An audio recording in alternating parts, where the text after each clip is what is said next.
he put his wheels down. He's dragging it in. He put his wheels down, and they cartwheeled in, and they all lived. But his story is the one that what happened to all of them, and of course he lost his leg.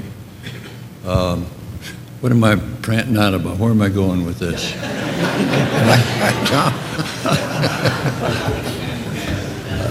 What was your question? Did that answer your question, sir? Yeah, I have one question.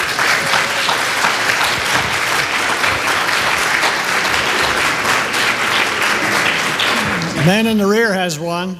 I've always wondered, with all the coordination it took between the Army, Air Forces, and the Navy, how successful was the mission kept secret until it actually occurred? Or did you discover that it was compromised in the media or to other people? Were you able to keep your mission secret until it happened? Well, they were cautioned, of course, by Colonel Doolittle not to talk to anyone. They practiced separately from other aircraft at the base. Well, let's see. Davy Jones and I think Tom went to Washington to get maps. February. Yes, so maybe they had a clue as to where they were going. But were you cautioned, Davy and Tom, about talking? We went up there in February into the old War Department, which was in Temp Building, you know, right in Washington. Temporary building from World War I. And we were given a little sanctum sanctorum off of somebody's office, and they brought material to us. They wouldn't let us go to the Library of Congress because somebody might see us. We did go to Fort Myers to the National War College, and they brought material to us. We had mostly sectional, you know, aircraft maps in charge, 500,000. And we had French maps, we had Chinese maps, we had English maps, and the Yankee maps in sectionals. And so Tom and I got to look in, and along the coast, all of them look about the same. We started going to look inland, 40, 50, 100 miles at cities and mountains, and we found that there'd be 1,500 meters difference in the height of a mountain. And a big town would be in this position, and another map would be 50 miles east of it.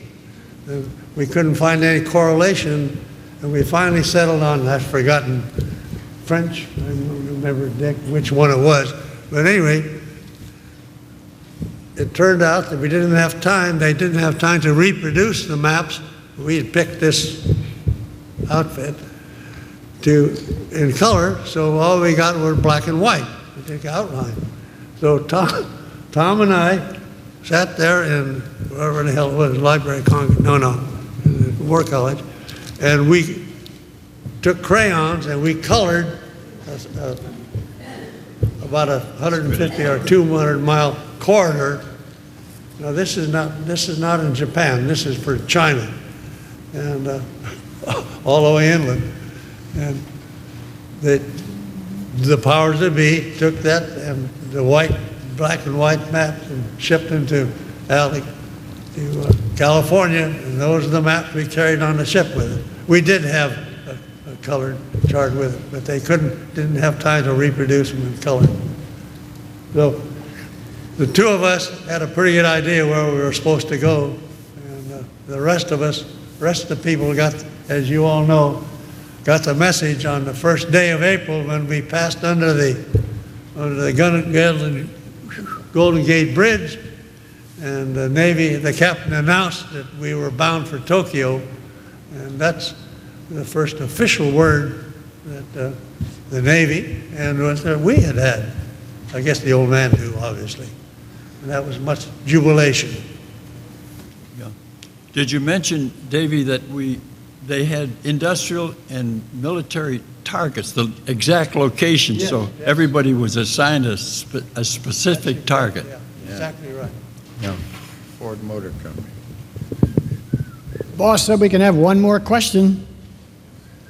What was it like to train with Colonel Doolittle? What was it like to train with Colonel Doolittle? What was it like to what? Train with Colonel Doolittle. Train with Colonel Doolittle? What was it like to train with Colonel Doolittle? Better. How was it? Like to train with General Doolittle. He was you understand, this 17th Bomb Group, we were old pros. We'd been, all of us, on maneuvers for a year. We knew the B-25 going and coming. And this speed flyer by the name of Doolittle showed up. Anyway, the story is, obviously, you could have any kind of a doubt, but you run into that little bugger, and within 30 seconds, you're sold. And we were his body and soul from then on. And he didn't spend much time with us at Eglin because he was running around the countryside, the whole country, seeing that our airplanes were being properly modified, and all the other 1,000 deals I did, tasked with the Navy, etc. And then he come to Eglin, and away we go. So it was great. No worry about that. The leader with a capital L. Colonel Doolittle around the country as he was making his various trips? Only on one trip. We went down by Miami and then back to Bowling, and from Bowling back to Eglin. Well, ladies and gentlemen, I see our time is up. There will be book signings and so forth, I understand, in the next couple of hours. So thank you for coming. And please speak.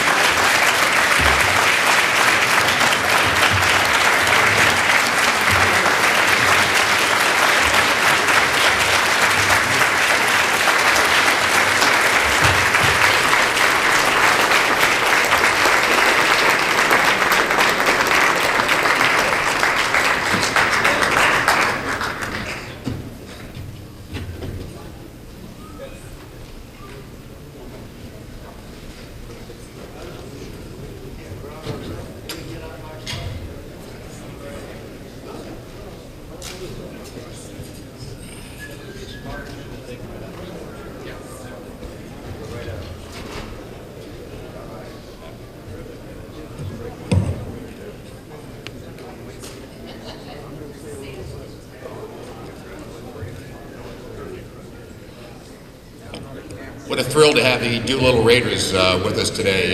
Gentlemen, we are honored by your presence. Thank you for being here.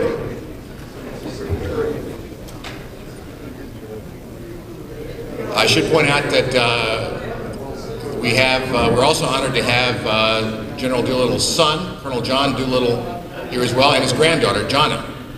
If they're in the audience, let's have a round of applause for them.